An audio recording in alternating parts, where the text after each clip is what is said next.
যখন বাড়ছিল তখন ঠিকই তেল ব্যস্ত হচ্ছে, এখন যে তেলের দাম কমে গেছে এখন আসলে সুন্দরভাবে পাম্পটা বন্ধ করে দিয়েছে। এটা যে কী পরিমাণে জুলুম, আর এই যে এত দিনের জুলুম, এই সিন্ডিকেটটা ভাঙতে তো সময় লাগবে রে ভাই। তেলের দাম যখন বাড়ছিল সাথে সাথে কিন্তু বাড়াই দিছে, কিন্তু কমার সার্কুলার জারি হয়েছে কিন্তু এখনও কমাচ্ছে না। এই নিয়ে আমরা খুব বিব্রত বোধ করছি। এখন যে কমাইছে ঠিকমতো সেই টাকা মানে তেল দিচ্ছে না আর কি, পাম্পটা টোটালি তেল বাইকে তেল দেওয়া বন্ধ করে দিচ্ছে। যে সময় সরকার ঘোষণা করছে তেলের দাম কমছে, সে সময় অনেক পাম্প তেল বেচা বন্ধ করে দিছে। এটা রাষ্ট্রদ্রোহী বড় অন্যায় করেছে।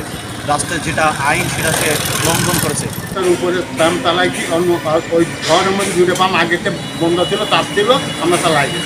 আমরা 10টা বন্ধ করি, তারপরে আমরা বেশি চালাই দিই জনগণের চাপের কারণে। অতিরিক্ত মুনাফার লোভে তেলের দাম যেটা কমছে সেটা তারা না মানতে নারাজ, এবং তারা দেখা গেল পেট্রোল পাম্প বন্ধ করে দিছে। যারা পাম্প বন্ধ করছে তেলের দাম কমার সাথে সাথে এদের একটা শাস্তি, এদের একটা বিচার হওয়া দরকার। সরকার যতই বলুক এর জন্য যদি কোনো পদক্ষেপ না নেয় তাহলে এই কোনো কথার কোনো কাজ নাই। এগুলি তাকে পদক্ষেপ নেওয়া লাগবে এবং প্রশাসনের লোকজন সব জায়গায় যাইতে হবে।